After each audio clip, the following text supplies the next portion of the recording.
گاهی در زندگی احساس می‌کنیم چیزی در اعماق وجودمان هنوز آرام نگرفته است. انگار زخمی قدیمی بی آنکه نامش را بدانیم همچنان ما را هدایت می‌کند.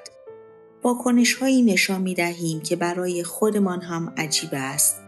از محبت عمیق فرار می‌کنیم. بیش از حد تلاش می‌کنیم که دیده شویم یا از ترس رها شدن نیازهایمان را پنهان می‌کنیم. دکتر جو دیسپنزا می‌گوید برای فهمیدن این الگوهای پنهان باید به اولین رابطه‌ای برگردیم که پیش از صحبت کردن، پیش از شناختن محبت یا امنیت، دستگاه عصبی ما را شکل داد.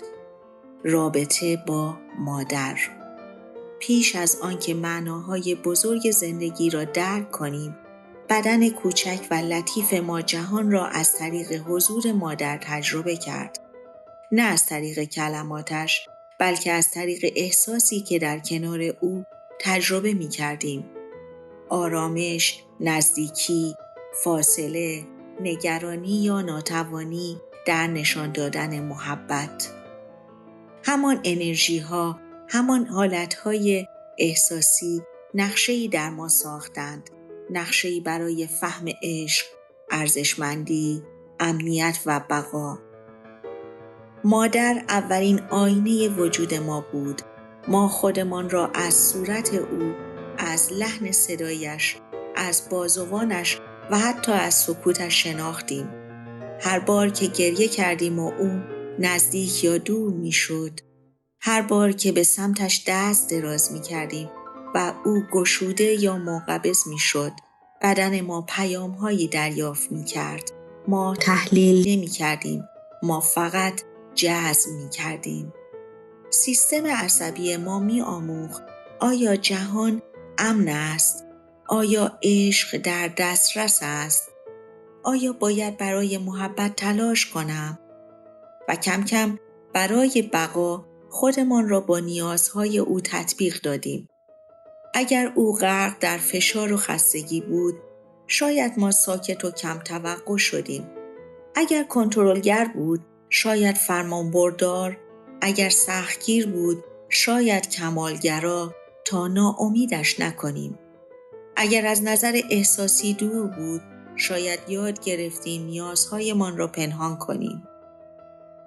اینها انتخاب‌های آگاهانه نبودند. اینها کدهایی بودند که در بدن ما نوشته شدند.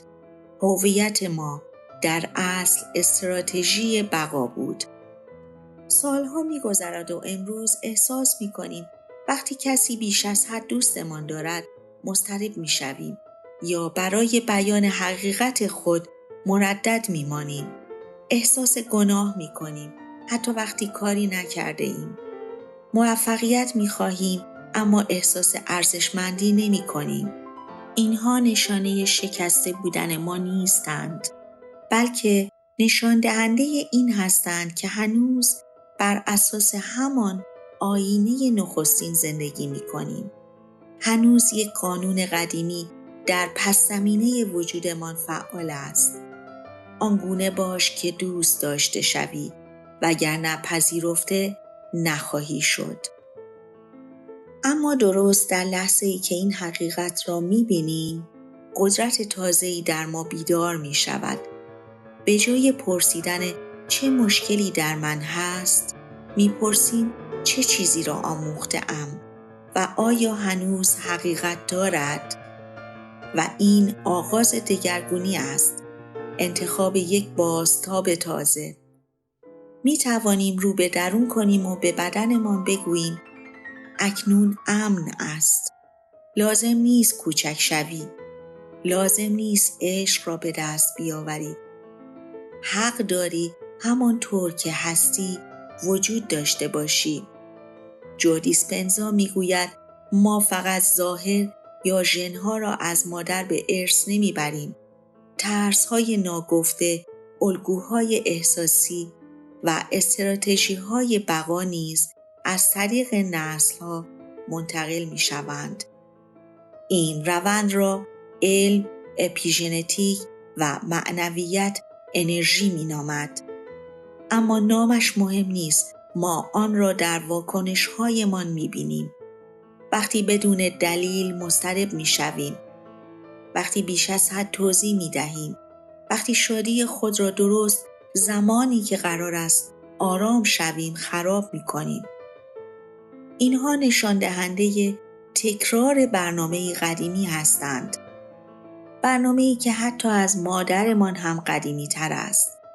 اگر مادر در حالت بقا زندگی می کرد، نگران، خسته، ناپایدار یا همیشه در حال تلاش برای اثبات ارزشش، بدن ما همان را به عنوان طبیعی یاد گرفت. به همین دلیل است که گاهی به سمت آشوب یا آدم‌های دور از دسترس کشیده می‌شویم و از آرامش می‌گریزیم، نه چون ضعیفیم، بلکه چون بدن ما به چیزی که آشناست وفادار است. اما حقیقت مهم این است: وفاداری به دردهای گذشته نام دیگر عشق نیست. می‌توانیم مادرمان را محترم بدانیم بدون آنکه زخم‌هایش را حمل کنیم. می‌توانیم برای قدرت‌هایی که به ما بخشیده سپاسگزار باشیم بدون آنکه رنج‌هایش را تکرار کنیم. ما مجبور نیستیم داستان ناتمام او را ادامه دهیم. آگاهی بندهای نامرئی را می‌برد وقتی می‌گوییم این ترس مال من نیست، این احساس گناه مال من نیست. دیگر پژواک گذشته نیستیم، نویسنده آینده‌مان می‌شویم. در اعماق وجود هر فرد بالغ کودکی کوچک حضور دارد، کودکی که هنوز منتظر است مادرش به او بگوید تو را می‌بینم، به تو افتخار می‌کنم. لازم نیست اینقدر تلاش کنی. این اشتیاق ناخودآگاه در همه واکنش‌هایمان حضور دارد. در تنگی نفس هنگام شنیدن مخالفت، در توضیح‌های طولانی برای اثبات خود، در فدا کردن نیازها فقط برای ناراحت نشدن دیگران. آن کودک نادیده گرفته شده هنوز تلاش می‌کند تأیید بگیرد. بسیاری از ما دستاوردها را انباشته ایم، نه از عشق به موفقیت، بلکه برای شنیدن می‌بینمت. یا تبدیل به فرد مراقبت کننده شده ایم به امید اینکه اگر به اندازه کافی نیازهای دیگران را به آنها بدهیم کسی بالاخره جبران می کند. یا دیواری دور خود ساخته ایم و وانمود کرده ایم نیازی به کسی نداریم. اما اینها همه استراتژی هایی هستند که از زخم‌های قدیمی سرچشمه گرفتند. واقعیت این است که شفای ما از تغییر مادر آغاز نمی شود. از این شروع می شود که بفهمیم هنوز آن کودک پشت در نیستیم. اکنون کسی هست که می تواند به او عشق و امنیت بدهد و آن شخص خود ما هستیم.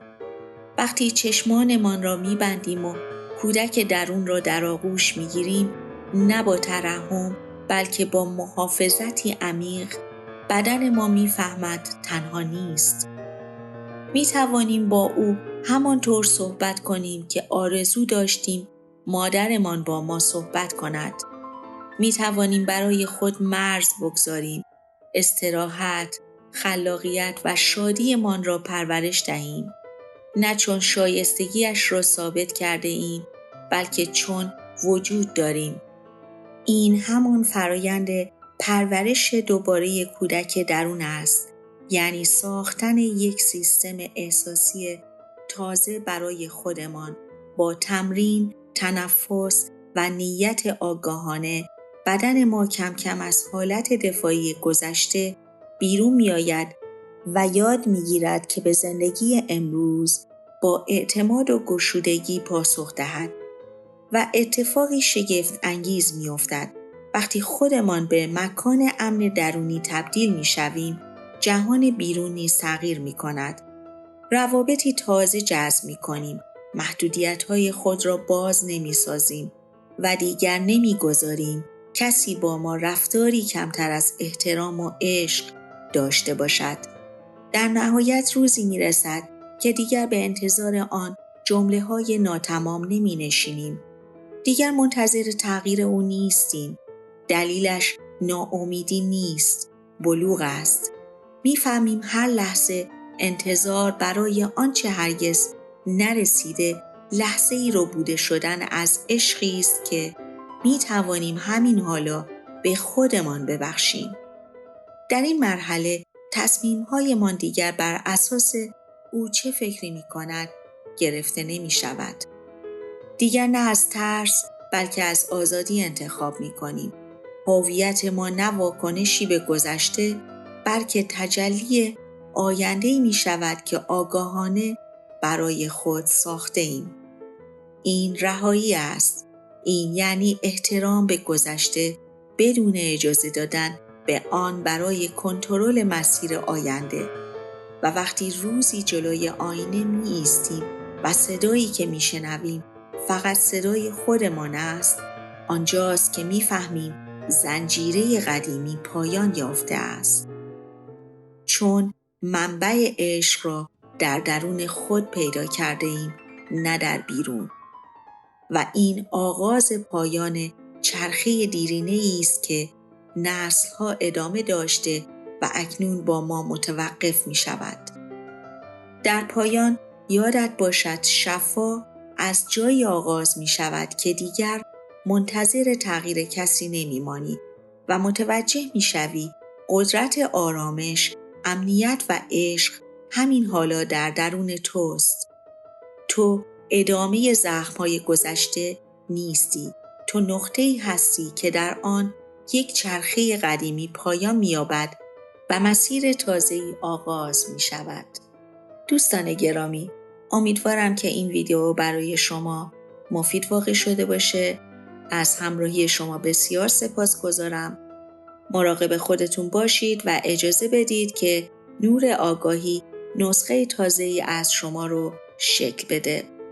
اگر این ویدیو مورد توجه شما واقع شده بود، خوشحال میشم که لایک کنید و به کسانی که علاقه‌مند هستن معرفی کنید. لطفاً کانال رو سابسکرایب کنید تا ویدیوهای آینده رو از دست ندید. روز و روزگارتون خوب و خوش. تا ویدیوی بعد، خدا نگهدار.